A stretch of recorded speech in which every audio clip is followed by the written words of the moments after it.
Welcome back, everyone. We're diving deep today into a pretty amazing transformation, the Coal Drops Yard in King's Cross, London. Ah, the Coal Drops Yard. It's this historic industrial site turned, vibrant retail space. Quite the change. Yeah, quite a change. We've got stacks of documents to dig through, everything from architectural plans to environmental assessments. We've even got some public feedback, which is always interesting. Always is. Gives you that real-world perspective, doesn't it? It really does. Yeah. So our mission today is to, unpack how this project came together, how they managed to blend the old with the new so effectively. A fascinating story, and there's a lot to learn from it, too. Absolutely. Yeah. Okay, let's start at the beginning, shall we? Sounds good to me. Paint us a picture. Well. What exactly were the coal drops? How do they fit into London's history? Right. So imagine 19th century London, utterly dependent on coal. The coal drops were at the heart of it all, a crucial part of the city's distribution network. They were kind of like the Amazon of their day, I guess. Haha. In a way, yes. It was an incredible feat of Victorian engineering. You had these raised viaducts for the railway lines, and underneath, these ingenious gravity-fed chutes. So coal arrived by train, went up, and then whoosh down the chutes. Exactly. Unloaded from the wagons high above, and gravity did the rest. It cascaded down into waiting carts, barges, whatever was needed.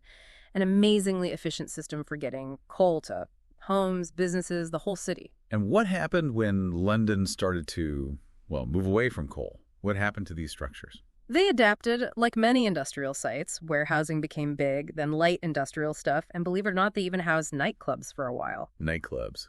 That's quite a shift from coal dust and heavy machinery. It is, isn't it?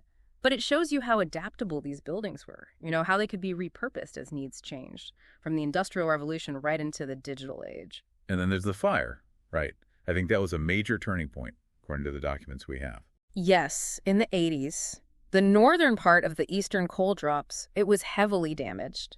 And of course, industrial activity was declining anyway, so they fell into a state of, neglect, really. Ripe for redevelopment, you might say. Right. So that these historic structures, they're just sitting there waiting for someone to come along with a vision. What was the driving force behind this project? What were they aiming for?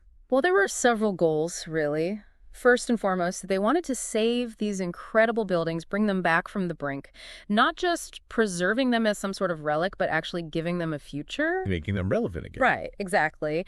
And they also wanted to create a space that would draw people in, a sort of hub, something that would connect people to the history of the site, but also offer something new. A destination, not just a place you pass through.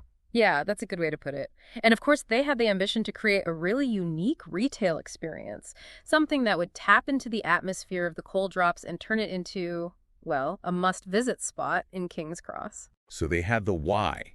Now let's get to the how. How did they approach transforming this very industrial space? Well, they brought in Heatherwick Studio, who are known for, their innovative designs. Their idea was really interesting, this concept of peeling back layers to reveal and repurpose existing elements. So not trying to hide the industrial past, but embracing it. Absolutely. They treated it almost like an archaeological dig, carefully uncovering the historical layers, showcasing them. They kept the cast iron beams, the columns, even the loading platforms, all those iconic features. But they didn't just preserve, did they? They also added some pretty dramatic new elements to the mix. They did. I think the most striking is the new upper level, with the roof structure stretching between the eastern and western coal drops. That wasn't just about adding more retail space, though. It was also about framing the space below, creating a sense of, drama scale. It sounds like they were walking a tightrope, trying to respect the history while meeting the demands of a modern retail environment. Were there any conflicts between the old and the new? Of course, integrating old and new is always a challenge. This new upper level, some people were concerned it might block views of the original coal drops. And, some worried it would make the space feel darker, more enclosed, especially since King's Cross is already a pretty dense area. That makes sense.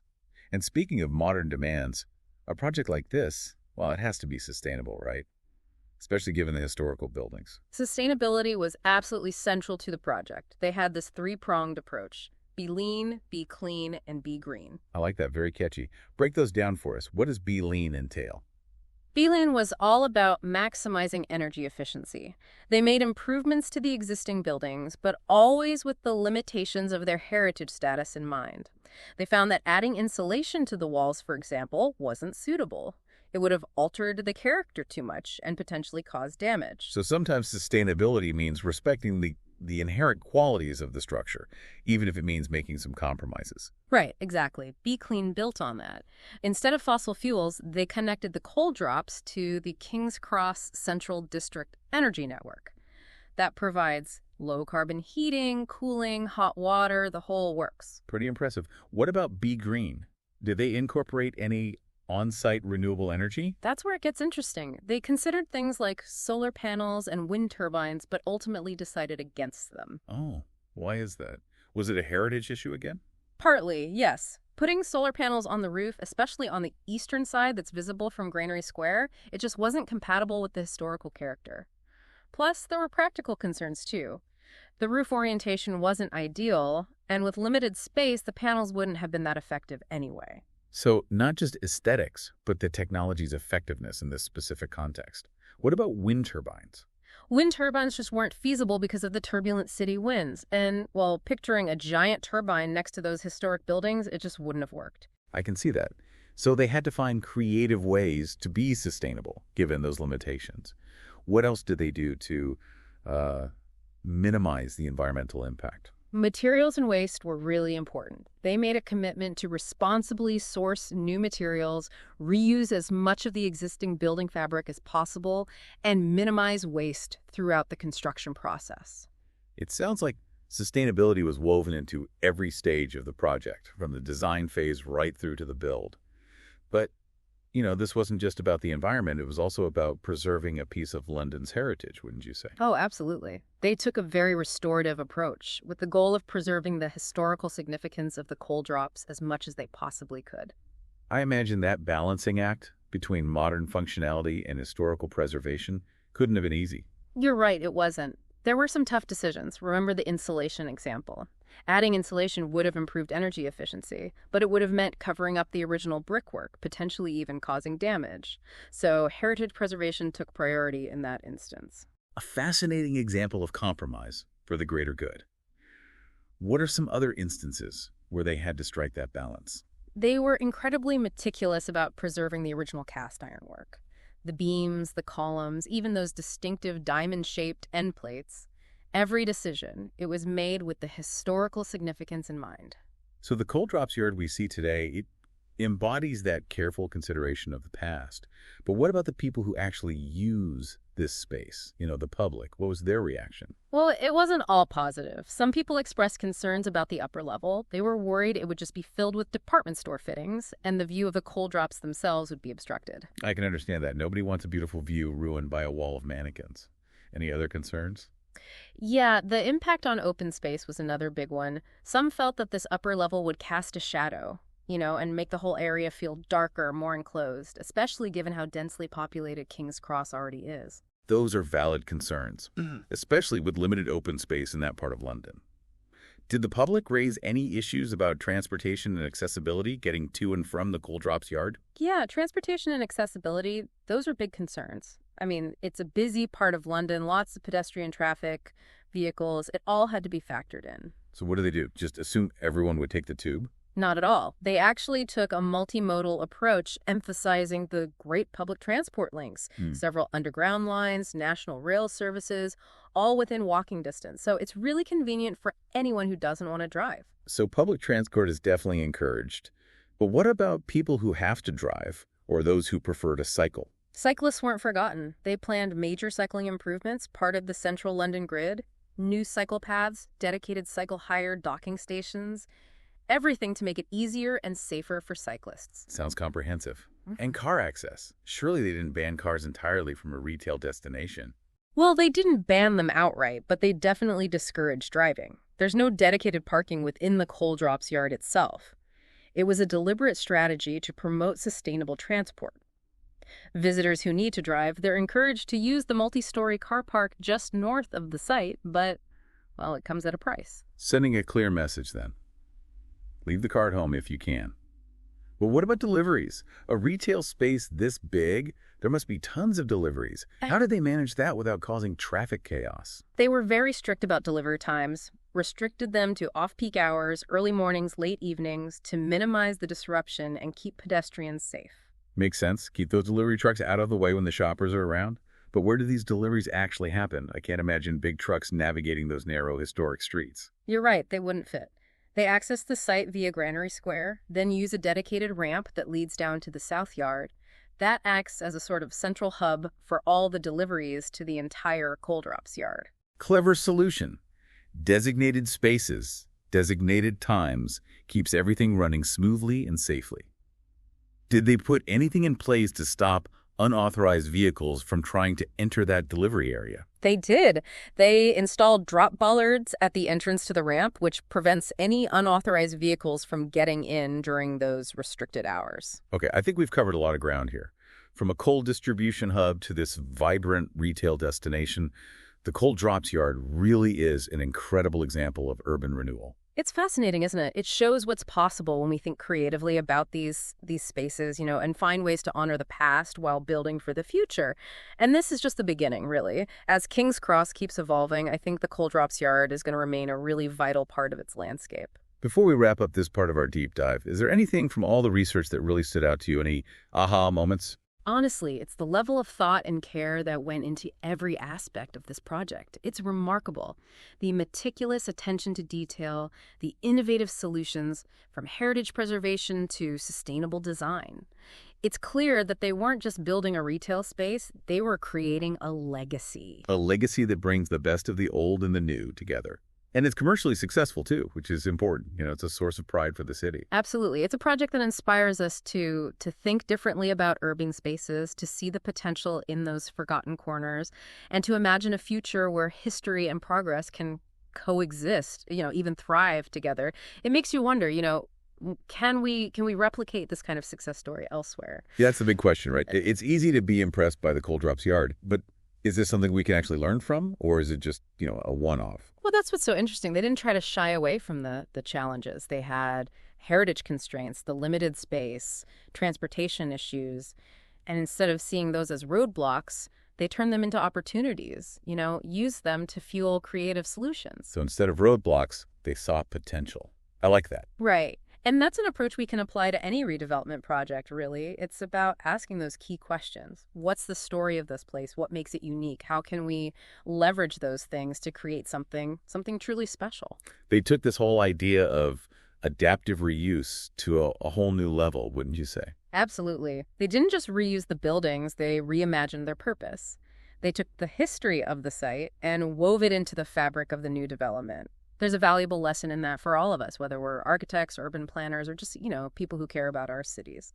So what's the takeaway here? Is the Coal Drops Yard a blueprint for the future of urban renewal? I wouldn't say it's a blueprint exactly, but it's definitely a source of inspiration.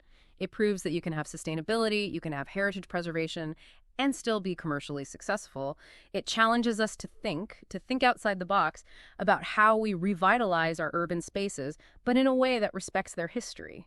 It's like they've given us a new lens, a new way to look at urban redevelopment. A lens that focuses on authenticity, on sustainability, and on respect for what came before. Okay, let's get back to the Coal Drops Yard specifically for a minute. One of the things that really struck me going through these documents is just how complex this site is. You've got multiple levels, different types of buildings, the viaducts.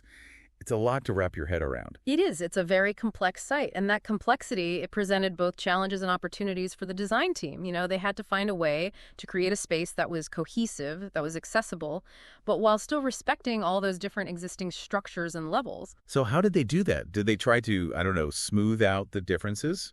Or did they actually accentuate them? It was a bit of both, actually. They used those existing levels to create a sense of discovery, but they also added new elements like bridges, ramps, stairs to connect the different parts of the site in a seamless way. So it's not just about getting from point A to point B, it's about the journey itself. Precisely. They wanted to encourage people to explore, to experience the space from different perspectives. Remember those historical images we looked at? The ones of the trains going overhead and the coal cascading down those chutes. Yeah, those, they're so evocative, They give you a real sense of the scale and the grandeur of those original structures. And this redevelopment, it aimed to capture some of that magic, to make you feel like you're stepping back in time while also experiencing something completely new. Okay, time for a pop quiz. We've talked about the eastern and western coal drops, but there's another key historical structure on this site. Do you remember what it is? You're talking about the Wharf Road Viaduct. Yeah, it's not as visually striking as the coal drops themselves, but it's definitely a crucial part of the site's history and how it was redeveloped. Give us the rundown on the Wharf Road Viaduct. What was its original purpose? How does it fit into the redeveloped coal drops yard? Right, so the Wharf Road Viaduct was built in the 1860s to give access to the west side of the eastern coal drops. Originally, it was a timber structure. And get this, it allowed the coal wagons to enter the coal drops, unload, and then exit via the viaduct without having to reverse. Ah, clever. Efficiency was key, even back then. It was. So this clever design, it significantly sped up the whole process of coal distribution. But of course, the Wharf Road Viaduct, it's seen some changes over the years, hasn't it? It has. I think it's been through a few iterations, hasn't it? It has. In the 1890s, it was rebuilt, this time using iron and brick. And it transitioned from a railway viaduct to a road for vehicles, providing access to the upper-level warehousing that had replaced the coal distribution. And they've incorporated this historic viaduct into the redevelopment, haven't they? They have. It's now a pedestrian walkway, which links the coal drops yard to the surrounding streets and the public spaces. So it offers some amazing views of the site and connects seamlessly with that whole network of bridges and ramps that weave through the development. Speaking of those bridges and ramps, we talked about them in terms of accessibility, but they're more than just functional elements, aren't they? They really seem to contribute to the overall design aesthetic of the coal drops yard. They do, they do. It's not just about getting from one level to another, it's about shaping the experience of the space. They add a sense of dynamism, of flow, creating these interesting visual connections between the different buildings and levels. It's like they've created a three-dimensional tapestry, weaving together the old and the new, the horizontal and the vertical. Yeah, that's a great way to put it. And it's not just the visual impact either. The bridges and ramps, they create a sense of permeability. You can move freely through the site, discover those hidden corners, those unexpected viewpoints. It's a space that encourages you to explore, to discover, rather than just dictating a single path. Exactly. And that sense of openness, it actually extends beyond the coal drops yard itself. The whole project was very much about integrating the site into the wider King's Cross neighborhood. So it's not this isolated enclave, it's actually a vital part of the urban fabric. Exactly. They've created new pedestrian routes, improved public transport links, and even enhanced the cycling infrastructure in the surrounding area. It's all about making the coal drops yard accessible and welcoming to everyone. Speaking of welcoming, let's talk about the retail mix at the coal drops yard for a minute. It's not your typical shopping mall, is it? Not at all. They were very deliberate in curating the mix of tenants, They wanted something that would complement the atmosphere of the coal drops yard, something that would attract a diverse range of visitors. So you're not going to find just like generic chain stores there. Well, you might find a few familiar brands, but the focus is really on independent retailers, small boutiques, unique concept stores, that sort of thing. And they've also got a good mix of cafes, restaurants, cultural spaces. It's about creating that vibrant energy. It sounds like they've gone for a more curated, a more experiential approach to retail. Exactly. It's not just about shopping. It's about discovering new things, connecting with people, really immersing yourself in the unique energy of the coal drops yard. And that's definitely a trend we're seeing in retail design these days, isn't it? This move away from purely transactional spaces to those that offer something more. Right. And the coal drops yard is a great example of how to do that successfully. It's a destination that appeals to locals and tourists alike. You can spend an afternoon browsing those unique shops, having a delicious meal, or even just soaking up the atmosphere. It's amazing to think that those Victorian engineers who designed the original coal drops, they could never have imagined that these structures, which were built for purely functional purposes, would one day be the setting for this high-end retail destination. It really is a testament to the the enduring power of good design. Even though the original coal drops weren't designed to be, aesthetically pleasing in the conventional sense, they have this raw beauty, this sense of strength and purpose. It's like they were just waiting to be rediscovered, reimagined for a new era. And that's what's so exciting about this project, right? It shows that we don't have to demolish the past to create a vibrant future. We can breathe new life into those old structures, find the beauty in those unexpected places, and create spaces that honor our heritage while still looking ahead. We've talked a lot about the physical aspects of the coal drops yard, but let's not forget about the human element here. The architects, the engineers, the construction workers.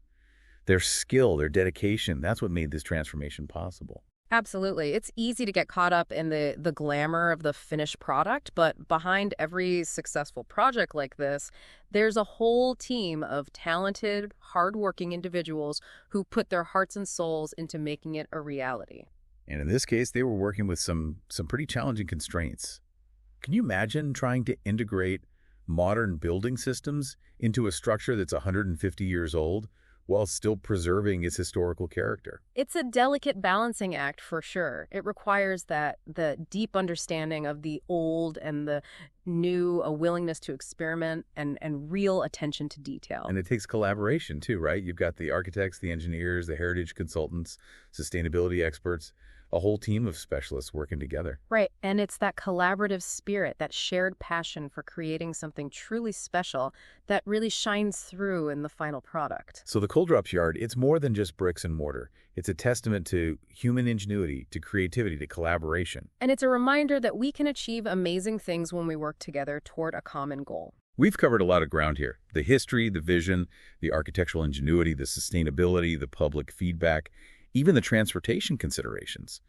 But I have a feeling we've only just scratched the surface of what makes the coal drops yard so special. I think you're right. There's so much more to explore. The stories of those individual retailers, how this development has impacted the surrounding community, the way the space changes with the seasons. It's a living, breathing organism, constantly evolving. And that's what makes it so fascinating. It's a place that you want to revisit, to discover new things, to see it from different perspectives, and to see how it changes and grows over time. Speaking of changes over time, what about the long-term vision for the coal drops yard? Is it always going to be primarily a retail destination, or are there bigger plans for the future? That's a great question. I mean, retail is obviously the main focus right now, but it's clear they have a more holistic vision for the site, one that will evolve over time. They've already brought in some cultural spaces, public art installations, community events. I think we can expect to see more of that in the future. So it's not just about attracting shoppers, it's about creating a destination that fosters a sense of community, creativity, and connection. Exactly. And that's what makes the Coal Drops Yard so special. It recognizes the importance of creating spaces that nourish us, that inspire us, that connect us, and that remind us of the enduring power of human creativity. It's a vision worth striving for sure. We've talked about the many positive aspects of this redevelopment, but it's important to remember that projects like this, they often have ripple effects, on the surrounding community. Did our research turn up anything about the social and economic impact of the Coal Drops Yard redevelopment on King's Cross? Well, it's a complicated issue, lots of different perspectives. Some people argue that it's led to higher property values, higher rents in the area, which can displace longtime residents and businesses. Gentrification. It's a concern with a lot of large-scale urban renewal projects, and it can be a difficult conversation to have. It is. But then there are others who argue that the redevelopment has brought much-needed investment, new jobs, and that it's revitalized an area that was, well, frankly, neglected. That it's created a new cultural hub that benefits everyone. It's a classic dilemma, isn't it? There are often no easy answers. It highlights the importance of really thinking about the social and economic implications of these redevelopment projects, not just the architectural and environmental aspects. Absolutely. It's about finding ways to make sure those benefits are shared, that they reach everyone, and that the character and the diversity of the existing community are protected. So, the Coal Drops Yard serves as a reminder that urban renewal, as much as it can be positive, should always be approached thoughtfully and with real sensitivity to its potential impact. We have to consider the people who already live and work in these communities. It really underscores the complexities, when we're talking about urban development. It's not just about the buildings themselves. There's always so much more to consider. Right. It's a good reminder that cities, they're always changing, evolving. And projects like this, well, they can be catalysts for, both good and bad. Exactly. It's about finding that sweet spot, that balance between progress and preservation, economic growth, social equity, all of it. Well said. So to bring it back, can we actually replicate what they did at the Coal Drops Yard? Yeah. Can we take this success and apply it elsewhere? I think we've seen that the answer is yes, but it's not about copying the design. It's about understanding the underlying principles. What would you say those key principles are?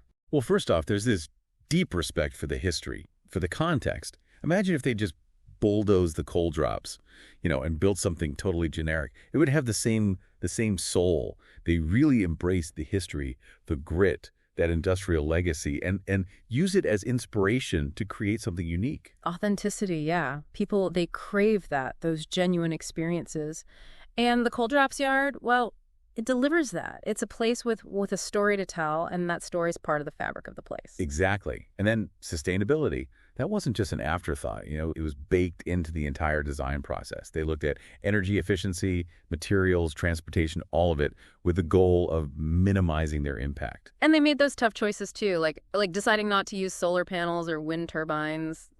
Sometimes the obvious solutions aren't the best ones, right? It's about finding the right solution for each project, not just ticking boxes. Couldn't agree more. And the third thing, I'd say it's about creating a space that's not just visually appealing, but also functional and socially vibrant.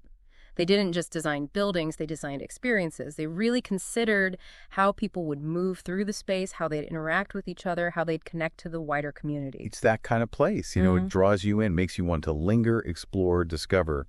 It's not just a shopping mall, it's a destination. Right. And lastly, I'd say it's about collaboration. Bringing together the best people, the architects, the engineers, sustainability experts, community stakeholders, everyone, to create something truly exceptional. Mm-hmm. The Coal Drops Yard, it really is a testament to that collective creativity. So there you have it, a deep dive into the Coal Drops Yard, a project that's both visually stunning and incredibly thought-provoking. We've uncovered its history, explored the design, delved into the sustainability aspects, and I think most importantly, we've seen that its real magic lies in its ability to inspire, to challenge our assumptions, and to remind us that the future of our cities, well, it's in our hands. And that future looks pretty bright if we approach it with creativity, with sustainability, and with respect for the past. What stands out to you most from everything we've talked about today? I think it's how the Coal Drops Yard embodies this idea of peeling back layers, not just in the architectural sense, but also revealing the layers of history, the social and economic complexities, that ongoing conversation between the past and the present. It's like an onion, right? Each layer adds more depth, more flavor to the overall experience. Exactly. And it makes us think about the layers in our own cities, what hidden histories are out there waiting to be discovered, what creative possibilities are hiding in plain sight.